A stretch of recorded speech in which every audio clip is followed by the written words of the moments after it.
Hello दोस्तों, good evening. जैसा कि आप सभी को विधिवत ज्ञात है कि आज चुनाव आयोग ने यानी निर्वाचन आयोग ने आज राजस्थान सहित 5 राज्यों में क्या है चुनाव की घोषणा है वो कर दी गई है। यानी आज 12 बजे निर्वाचन आयोग ने अनाउंसमेंट कर दिया है, पब्लिक सीट बता दिया गया है कि 5 राज्यों में क्या है जो चुनाव है वो संपन्न करवाए जाएंगे। आगामी अगर विधानसभा की बात करते हैं, नवीनतम विधानसभा के लिए क्या है 5 राज्यों में चुनाव करवाए जाएंगे। ये 5 राज्य कौन से आते हैं? एक तो क्या छत्तीसगढ़ है, एक मध्य प्रदेश है, मिजोरम है। छत्तीसगढ़ है, मध्य प्रदेश है, मिजोरम है, राजस्थान और क्या तेलंगाना है। इन 5 राज्यों में छत्तीसगढ़, मिजोरम, मध्य प्रदेश, राजस्थान और क्या है तेलंगाना है, इनमें चुनाव है संपन्न करवाए जाएंगे। आज ऑफिशियली जो अनाउंसमेंट है वो कर दिया गया है, निर्वाचन आयोग ने इसके बारे में क्या है बता दिया गया है। तो वो कौन कौन से राज्य है, ठीक है। तो चुनाव की घोषणा करती है कितने राज्यों में, पहला पूछा जाएगा कितने राज्यों में।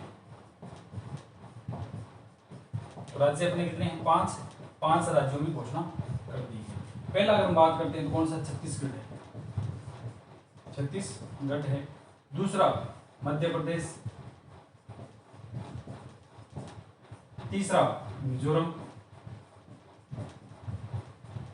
चौथा राजस्थान, अपने राजस्थान में क्या है चुनाव होंगे। 5वां की बात करते हैं तेलंगाना। इन 5 जो राज्य है उनमें ऑफिशियल निर्वाचन आयोग के द्वारा अनाउंसमेंट कर दिया गया है कि इन 5 राज्यों में आगामी नवीनतम जो विधानसभा है उसके लिए चुनाव है वो करवाए जाएंगे। अब दूसरा पूछा जाता है कि कितने चरणों में, ठीक है। वोटिंग की अगर हम बात करते हैं, इसकी वोटिंग कितने चरणों में? वोटिंग चरण किसे कहा जाता है, यानी कितने बार चुनाव का आयोजन किया जाएगा। राजस्थान राज्य है, छत्तीसगढ़ है, आंध्र प्रदेश नहीं है, मध्य प्रदेश है। इनमें किस आधार पर कितने बूथ है वो बनाए जाएंगे और कितने चरणों में यानी कितनी बारी जो वोटिंग है वो करवाई जाएगी। अगर छत्तीसगढ़ की अगर हम बात करते हैं, छत्तीसगढ़ में ये 2 दिन है। छत्तीसगढ़ की अगर बात करते हैं तो 2 दिन इसका क्या है किया जाएगा। छत्तीसगढ़ की बात करते हैं 7 व 17 नवंबर को, 7 व 17 नवंबर 2 चरणों में छत्तीसगढ़ में क्या है वोटिंग करवाई जाएगी। छत्तीसगढ़ में कितने हैं?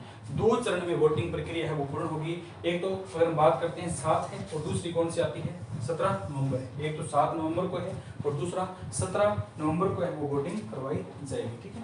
इसी के साथ अगर हम बात करते हैं मिजोरम, ठीक है, इसी के साथ अगर हम बात करते हैं मध्य प्रदेश की है, ठीक है। तो मध्य प्रदेश में चुनाव कब करवाए जाएंगे? छत्तीसगढ़ में 7 और 17, इसी से क्या है फिर उठाएंगे हम कौन सा आता है मध्य प्रदेश में। तो मध्य प्रदेश की हम बात करते हैं 17 नवंबर को, मध्य प्रदेश की बात करते हैं 17 नवंबर को। इसी के साथ जिस दिन छत्तीसगढ़ में द्वितीय चरण की वोटिंग होगी, इस दिन क्या मध्य प्रदेश में क्या वोटिंग करवाई जाएगी। इसके बाद देखते हैं मिजोरम है, ठीक है। मिजोरम की अगर हम बात करते हैं तो मिजोरम में जिस दिन छत्तीसगढ़ में प्रथम चरण की वोटिंग होगी उस दिन क्या है मिजोरम में जो चुनाव है संपन्न करवा दिए जाएंगे। ये कौन सा आता है? 7 नवंबर है। तो छत्तीसगढ़ में 7 और 17 नवंबर को 2 चरणों में वोटिंग होगी। जिस दिन प्रथम चरण की वोटिंग होगी उस दिन मिजोरम में क्या कंप्लीट चुनाव हो जाएंगे। और 17 नवंबर को मध्य प्रदेश में जब वोटिंग करवाई जाएगी उसी दिन क्या है छत्तीसगढ़ में द्वितीय चरण की क्या है वोटिंग है वो होगी। अब हम बात करते हैं राजस्थान। अब हम राजस्थान की बात करते हैं तो इसमें कितने चरणों में चुनाव होंगे, कितने चरणों में चुनाव संपन्न करवाए जाएंगे। इसमें केवल और केवल क्या है 1 चरण में चुनाव क्या है संपन्न होगा। राजस्थान की बात करते हैं तो एकमात्र 23 नवंबर को, कौन सा नवंबर है? 23 नवंबर को चुनाव संपन्न करवाए जाएंगे, ठीक है। 23 नवंबर को है राजस्थान में क्या है चुनाव है वो करवा दिए जाएंगे। पूरे जो 200 विधानसभा सीटें हैं पूरी की पूरी सीटों पर क्या है केवल और केवल क्या है 1 दिन में, ठीक है, केवल और केवल क्या है 1 दिन में चुनाव होंगे। तेलंगाना की बात करते हैं 30 नवंबर, तेलंगाना की बात करते हैं तेलंगाना में क्या 30 नवंबर को चुनाव है वो संपन्न करवाए जाएंगे। तो इस प्रकार है राज्य निर्वाचन आयोग की बात करते हैं उनके द्वारा ऑफिशियली घोषणा कर दी गई है कि आगामी 2023 के जो विधानसभा चुनाव है निम्नतम 5 राज्यों में होंगे। छत्तीसगढ़ है, मिजोरम है, मध्य प्रदेश है, राजस्थान और क्या तेलंगाना है। इन चरणों में एकमात्र छत्तीसगढ़ है जिसमें 2 चरणों में क्या चुनाव करवाए जाएंगे, बाकी सभी में क्या है 1 चरण होगा। अब हम बात करते हैं सीटों की बात करते हैं कि छत्तीसगढ़ में कितनी सीटें हैं। छत्तीसगढ़ की बात करते हैं, छत्तीसगढ़ में विधानसभा की सीटों की संख्या कितनी है? 90। छत्तीसगढ़ में कितनी है? 90 सीटें हैं विधानसभा की।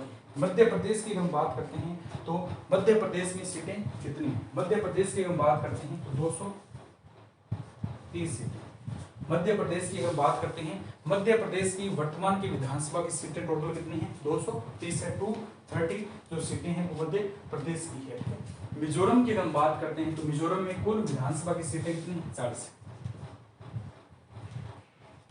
मिजोरम में कितने हैं टोटल विधानसभा सीटें हैं वो मिजोरम में कितने हैं? 40 रखी गई है। राजस्थान की अपने जानते हैं 200 है। राजस्थान की कितनी है? 200 सीटें हैं वो रखी गई है। ठीक है, राजस्थान की हम बात करते हैं 200 सीटें विधानसभा की। और तेलंगाना में कितने हैं? 119 सीटें हैं। ठीक है, इस प्रकार इन सीटों पर जो चुनाव है वो संपन्न करवाए जाएंगे। यानी ये सीटें हैं संबंधित जो राज्य है उनमें इतनी सीटें हैं वो बताई गई है। छत्तीसगढ़ में 90 है, मध्य प्रदेश में 230 है, मिजोरम में 40 है, राजस्थान में 200 है।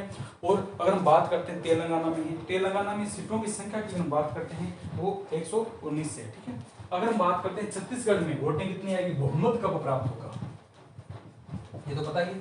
छत्तीसगढ़ की हम बात करते हैं यहाँ पर बहुमत कब प्राप्त हो जाएगा, यानी 50+1 50+1% हो जाएगा। यानी इसमें जब 46 सीटें आ जाएगी तब 46 सीटें अगर किसी भी दल को, कोई भी जो दल है चुनाव लड़ रहा है उनमें से किसी भी दल को यदि 46 सीटें आ जाती है तो वह छत्तीसगढ़ में क्या है अपनी जो सरकार है वो बना लेगा, अपनी सरकार है वो बना लेगा। इसी प्रकार अगर हम बात करते हैं मध्य प्रदेश में तो 115 का होता है आंकड़ा। मध्य प्रदेश में यदि किसी भी सरकार के द्वारा, किसी भी पार्टी के द्वारा बहुमत हासिल करने के लिए 116 सीटों पर चुनाव संपन्न जीत लिए जाते हैं तो वह वहां पर क्या अपनी सीट है वो बहुमत के आधार पर वहां पर क्या विधानसभा का अध्यक्ष और उनकी क्या बहुमत की सरकार बन जाएगी। मिजोरम की अगर बात करते हैं आधा आंकड़ा कितना है? 21 है। राजस्थान की अगर बात करते हैं तो जिसके पास 101 सीटें, 100 में तो क्या 50% बनेगा, 50+1 करने के लिए कितना होगा 101 सीटें है। राजस्थान राज्य के लिए यदि किसी भी पार्टी ने 101 सीटें प्राप्त कर ली तो वह यहाँ पर क्या सरकार बना देगी। तेलंगाना की हम बात करते हैं तो जिस भी पार्टी ने 60 सीटें प्राप्त कर ली वो यहाँ पर क्या अपना सरकार है वर्चस्व में आ जाएगी, अपना सरकार क्या है बना लेगी। इस प्रकार के है इन जो है राज्यों में क्या 5 राज्यों में चुनाव की घोषणा कर दी गई और इनके जो नतीजे है अंतिम चुनाव कब होगा 30 नवंबर को होगा। और रिजल्ट की अगर बात करते हैं सभी राज्यों में, सभी राज्यों में नतीजे कब घोषित कर दिए जाएंगे, नतीजे जो है 3 दिसंबर को, यानी 3 दिसंबर को सभी राज्यों में क्या है चुनाव के जो रिजल्ट है वो घोषित कर दिए जाएंगे। 3 दिसंबर को क्या है सभी जगह पर क्या है बहुमत के आधार पर जो पार्टी है वो सामने निकल कर आ जाएगी।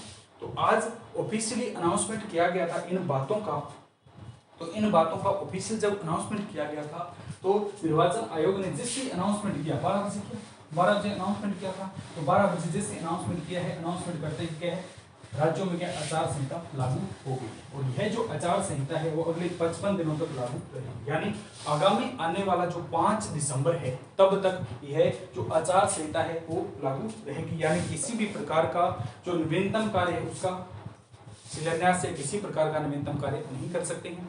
पुरानी जो योजनाएं चल रही है, पुराने जो कार्य चल रहे हैं उनकी अगर हम बात करते हैं तो वो वैसे विधिवत रूप से चालू रहेंगी। तनख्वाह पेंशन है जो है वो चलती रहेगी, नवीनतम किसी भी प्रकार का कार्य है वो नहीं कर सकते हैं। और इसकी अगर हम बात करते हैं कि स्थानांतरण संबंधित है, ट्रांसफर संबंधित सारे मामले रुक गए। हाँ, अगर निर्वाचन आयोग अपने अधिकार क्षेत्र में कभी ट्रांसफर किसी का करना चाहे तो कर सकता है, बाकी जो सरकार है वो इसको क्या है इसमें अपना जो हस्तक्षेप नहीं करेगी। सरकार के द्वारा ट्रांसफर है, बदलियां हैं वो नहीं करवाई जाएगी। किसी भी प्रकार के नवीनतम जो भर्तियां उनकी घोषणा नहीं की जाएगी, जो पहले कर दिए वो कर दी गई, किसी भी प्रकार की नियुक्ति नहीं की जाएगी। ठीक है, अगर सरकार ने कोई रिजल्ट जारी किया हुआ है तो क्या उसकी नियुक्ति है? नहीं, उसकी नियुक्ति नहीं जारी की जाएगी। केवल और केवल क्या है अंतिम पड़ाव पर अंतिम रिजल्ट है वो जारी कर सकते हैं। ऑफिशियल लास्ट की जो नियुक्ति है वो नहीं देगी। नवीनतम जो सरकार आएगी वो इसके बारे में करेगी। हाल ही में राजस्थान सरकार ने 3 नवीनतम जिलों की जो घोषणा की, 3 नवीनतम जिले बनाए गए थे, उनकी घोषणा की थी। मालपुरा, सुजानपुर और कुचामन सिटी है, उनकी अगर हम बात करते हैं उनका ऑफिशियल नोटिफिकेशन किसी प्रकार का जारी नहीं होता है। आगामी जो नवीनतम सरकार आएगी वो उसके बारे में देखेगी कि बनाएगी कि नहीं बनाएगी। ये केवल तो क्या है मुख्यमंत्री जी के द्वारा क्या ट्विटर पे ये घोषणा की गई थी कि हम नवीनतम 3 जिलों की घोषणा और करते हैं। तो इसे क्या है आगे वाली सरकार ही बताएगी कि इसे लागू रखा जाएगा या नहीं रखा जाएगा। अभी वर्तमान की अगर बात करते हैं तो वो 50 है, इनका ऑफिशियल नोटिफिकेशन है वो रामपुर वैस समिति उसके अंतिम अनुशंसा नहीं की गई है, उन्होंने केवल डिमांड की थी। डिमांड के आधार पर क्या उन्होंने एक ऑफिशियली जो घोषणा है वो कर दी गई है। तो इसके बारे में आगे नवीनतम सरकार है वो बताएगी। और इस अगर हम बात करते हैं राजस्थान राज्य की, अगर हम बात करते हैं चुनाव जो करवाए जाएंगे, इसमें बाड़मेर जो क्षेत्र है उसका एक है ढाणी है। बाड़मेर क्षेत्र की क्या है, एक कनेरों की ढाणी है, बाहर की साइड है, उसमें प्रथम बार जो नवीनतम बूथ है वो बनाया गया है। ठीक है, अगर हम बात करते हैं वहां पर क्या आती है, एक ढाणी है। ठीक है, उस ढाणी में क्या है, लगभग 34 लोग रहते हैं। उस ढाणी की बात करते हैं, 34 लोग रहते हैं। उनके लिए निर्वाचन आयोग के द्वारा प्रथम बार अलग से बूथ है वो बनाया गया है। पिछली बार 2018 में चुनाव हुए थे तो उसके आसपास क्या कोई बूथ नहीं था। तो इसमें क्या गणतंत्र की स्वतंत्रता सभी को प्राप्त है। ठीक है, गणतंत्र को एक महोत्सव के रूप में बनाने के लिए क्या है, अब की बार है उन केवल 34 लोगों के लिए वहां पर क्या है मतदान बूथ है वो तैयार किया गया है। यानी वहां पर क्या 34 लोग है वोटिंग डाल सकेंगे। बहुत ही अच्छी बात है। अगर हम बात करते हैं राजस्थान की, तो इसमें प्रथम बार चुनाव आयोग ने कहा दिव्यांगजन है और दूसरे अगर कहें बुजुर्ग है। दिव्यांगजन और बुजुर्गों को लिए घर से वोटिंग की सुविधा प्रदान की गई। यानी ये व्यक्ति है, इनको आना पहले क्या चुनाव के लिए क्या जो व्यक्ति था उनको वहां पर आना प्रत्यक्ष रूप से वोटिंग के लिए आना पड़ता था। लेकिन इनको अगर हम बात करते हैं दिव्यांग है और जो बुजुर्ग है इनको प्रथम बार घर से वोटिंग की सुविधा है राजस्थान ने क्या है प्रदान की है। ये भी बहुत क्या है अच्छी बात है। राजस्थान की अगर हम बात करते हैं, राजस्थान की अगर हम बात करते हैं तो 9 अक्टूबर 2023 को आचार संहिता वो लागू होगी है। अगर हम इस सरकार की अगर बात करते हैं तो इस जो 2018 में जो कांग्रेस की सरकार आई थी, गहलोत सरकार है, उसका कार्यकाल है 20 जनवरी को पूरा होने वाला है। आगामी जो 20 जनवरी आएगी वो उस समय का इनका कार्यकाल पूरा हो जाएगा। तो 20 जनवरी को से पहले क्या नवीनतम सरकार का गठन करवा दिया जाएगा और नवीनतम सरकार है उसका गठन करवा करके है उस सीट पर क्या लागू किया जाएगा। पिछली बार की अगर हम बात करते हैं, पिछली बार 2018 में जब चुनाव संपन्न हुए थे उस समय की अगर हम बात करते हैं तो 2018 में जो चुनाव संपन्न करवाए गए थे उस टाइम 7 दिसंबर को चुनाव संपन्न हुए थे और 11 दिसंबर हो गए मतदान जो रिजल्ट थे वो जारी कर दिए गए। तो आगामी सरकार है उनको क्या नियुक्त कर दिया गया। तो इस जल्दी से प्रभाव को लागू करने के लिए क्या किया जाता है। राजस्थान की अगर हम बात करते हैं 200 सीटें, इसमें 80 और 80 सभी को पता है, 34 और 25 सीटें निर्धारित किया गया है।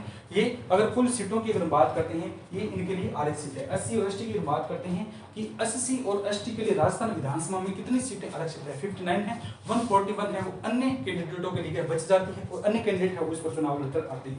ठीक है, तो इसकी अगर हम बात करते हैं, इसके साथ और अगर हम बात करते हैं तो राजस्थान का हमने जब से देखा है कि राजस्थान में बीजेपी कांग्रेस है पलट रही है, ये चेंज हो रहा है। 2003 की अगर बात करते हैं 2003 में बीजेपी आई, 2008 के चुनाव में कांग्रेस वापस आई थी, 2003 में बीजेपी है, 2008 की अगर बात करते हैं कांग्रेस है, फिर 2013 के चुनाव संपन्न होते हैं बीजेपी आती है और 2018 की अगर बात करते हैं कांग्रेस आती है। लगातार रिपीटेशन हो रहे हैं, बार-बार रिपीट हो रहे हैं, परिवर्तन हो रहे हैं इनमें। तो अभी आगामी चुनाव में देखते हैं ज्यादा माहौल तो क्या रिपीटेशन का रहा है, क्योंकि पिछली बार क्या परिवर्तन हुआ था लेकिन अब की बार बीजेपी ने अभी तक सीएम का दावेदार किसी को घोषित नहीं किया है। तो इसका प्रभाव पड़ सकता है। तो वो तो आगे आने वाले समय ही बताएगा कि कौन सी सरकार है वो सत्ता में आती है, कौन सी के विपक्ष में बैठती है, इसका पता नहीं है। तो इसकी एक थोड़ा सा चुनाव आयोग है उसने घोषणा तो कर दी है कि राजस्थान की अगर बात करते हैं, राजस्थान में 23 नवंबर को, राजस्थान की बात करते हैं तो 23 नवंबर को 200 विधानसभा सीटों पर चुनाव है वो संपन्न करवाए जाएंगे।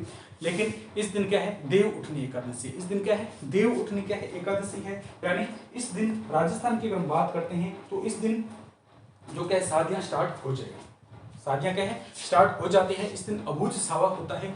लगभग माना जाता है नवीनतम आंकड़ों के हिसाब से कि राजस्थान में इस दिन 1 लाख शादियां, राजस्थान में क्या है इस दिन क्या है 1 लाख शादियां हैं। अपने चित्त परिचित है उनकी भी पता नहीं है, शायद हो सकती है नहीं भी हो सकती, आपके भी चित्त परिचित है हो सकती है, अभी डिटेल निकले नहीं है। इस दिन 1 लाख शादियां हैं। तो 1 लाख जब शादियां होगी तो इसमें जो व्यक्ति है वो इधर उधर होंगे, कोई अपने रिश्तेदार में जाएंगे, कोई कहीं जाएगा, कोई कहीं जाएगा, और कोई व्यक्ति बारात में जाते हैं, कई भात लेकर जाते हैं। ठीक है, और कई जो होते हैं वो दूसरे स्थान पर जब विवाह होता है तो दूसरे स्टेट में भी चले जाते हैं। तो इस आधार पर अगर कहा जाता है कि चुनाव आयोग ने घोषणा तो करती है, इसका प्रभाव जो है, इसका प्रभाव क्या वोटिंग परसेंट पर पड़ेगा, वोटिंग प्रतिशत बढ़ेगा, क्योंकि प्रत्येक व्यक्ति के अपने स्थान पर नहीं होगा। 1 लाख शादियां तो कोई न कोई किधर किधर तो होगा ही। ठीक है, तो इस दिन क्या है इसका प्रभाव पड़ सकता है, क्योंकि इसमें क्या हलवाई भी होंगे जो मिठाई निकालने के लिए जाएंगे, केटरिंग वाले भी होंगे, ठीक है, बैंड बाजे वाले भी होंगे, और अन्य जो आइसक्रीम है और सारी जो सभी प्रकार की वैरायटियों के जो होते हैं वो व्यक्ति होंगे, इधर उधर जाएंगे, तो उनके क्या वोटिंग पर प्रभाव पड़ेगा। इसका असर क्या वोटिंग पर देखने को मिलेगा, क्योंकि शादियां वो तो होगी, वो तो फिक्स है। 1 लाख जो शादियां वो तो होनी ही होनी है, वोटिंग हो चाहे ना हो, लेकिन वोटिंग को प्राथमिकता देने के आधार पर व्यक्तियों को अपनी आत्मिक हिसाब से वोटिंग दे सकते हैं। कई व्यक्ति होते हैं कौन सी वोटिंग बाद में देंगे, शादी रोज रोज आती है। बिल्कुल, शादियां क्या है, उत्सव है, शादियों का भी उत्सव है, और जो मतदान है उसको भी क्या है आने वाले समय और पिछले कुछ वर्षों में क्या उत्सव के रूप में मनाया जाता है। तो दोनों ही उत्सव है, तो जिनको जो अच्छा लगेगा वो उत्सव उसी उत्सव में पार्टिसिपेट करेंगे। कोई शादियों में जाएगा और कोई क्या है बहुमत के आधार पर, गणतंत्रता के आधार पर जो अपनी विधानसभा है, नवीनतम विधानसभा को चुनने के लिए वोटिंग देने के लिए जाएगा। तो नवंबर का महीना वैसे ही विशेष महीना होता है। तो इस दिन क्या है 23 नवंबर से लेकर 29 नवंबर तक लगातार शादी, ज़्यादातर जो शादियाँ इसी महीने में होती है। 29 नवंबर है विशेष दिन माना जाता है। 29 नवंबर को है सर्वाधिक अभूतसवा यहाँ होता है। फिर 29 नवंबर को है दिन में हो या रात में, 29 नवंबर को भी क्या है शादियाँ होती है, बहुत शादियाँ होती है। 29 नवंबर को भी क्या है शादियाँ होगी। तो इन्जॉय करें, इन्जॉय के दिन है, पार्टिसिपेट करें। दीपावली आएगी, फिर शादियाँ आएगी, चुनाव आएंगे, ठीक है। तो ये माहौल क्या है लगातार चलता जाएगा। तो इसी प्रकार के है वोटिंग जो थी प्रणाली थी उसकी सूचना आज जारी कर दी है चुनाव आयोग ने ही। तो चुनाव संपन्न होंगे, आप मस्त रहें और इंजॉय करते रहें, ठीक है। मस्त रहें, इंजॉय करते रहें। कोई शादियों में करेगा, कोई शादियों की शॉपिंग कराए, कोई किसी पर क्या है वार्तालाप करे, कहीं इधर उधर कोई वार्तालाप करेंगे। चुनाव का माहौल बन गया तो चुनाव के बैठेंगे, इधर उधर वार्तालाप करेंगे, इंजॉय करेंगे, ठीक है। सभी को सभी प्रकार की खुशी मुबारक है। अपने तो क्या पढ़ाई में मस्त इधर क्या है पढ़ते चलेंगे और आगे बढ़ते चलेंगे। अपना तो एक ही काम केवल और केवल क्या पढ़ाई, और तो न कोई जानता है न कोई पूछता है, केवल पढ़ाई करेंगे और आगे बढ़ते जाएंगे। तो आप अपने इच्छा अनुसार जो शादी में इंटरेस्ट ले रहे हो वो शादी करें, जो चुनाव में जाना चाहे चुनाव में प्रचार करें, और जो इधर उधर के शॉपिंग कर रहे हैं वो कहें शॉपिंग करें, और इधर उधर जो बातें करें वो बातें करें, और इंजॉय के साथ के आगे बढ़ते रहें, मस्त रहें। अपना तो एक ही काम, यही बोरिया और यही क्या है बिस्तर है, पढ़ाई करना है, लगातार पढ़ते रहेंगे। या तो कुछ मिल जाए, नहीं मिला तो देखते हैं आगे क्या रहता है। ओके दोस्तों, आज यही था, चुनाव आयोग ने घोषणा कर दिया तो इसके बारे में ये मुख्य बातें थी। अब इसमें क्या एक राष्ट्रीय दल है वो बच गया, उसके बारे में थोड़ा सा और देखेंगे कि वर्तमान में राष्ट्रीय दल कितने हैं और किस किस की क्या है, कब इसकी स्थापना की गई थी। वर्तमान 2023 में क्या किसी राष्ट्रीय दल को बाहर निकाला है? बिल्कुल, 3 जो राष्ट्रीय दल है टीएमसी है, और अगर बात करते हैं शरद पवार की जो एनसीपी पार्टी थी इनको क्या है बाहर कर दिया गया है। वर्तमान में जो राष्ट्रीय दल है वो 6 रह गए हैं, पहले 8 हुआ करते थे, फिर बीच में 7 कर दिए गए। वर्तमान की अगर बात करते हैं राष्ट्रीय दलों की संख्या वो 6 रह गई है। तो इसके बारे में क्या अगले सेशन में क्या है चर्चा करेंगे। ओके दोस्तों, थैंक यू, एंजॉय करें, मस्त रहें।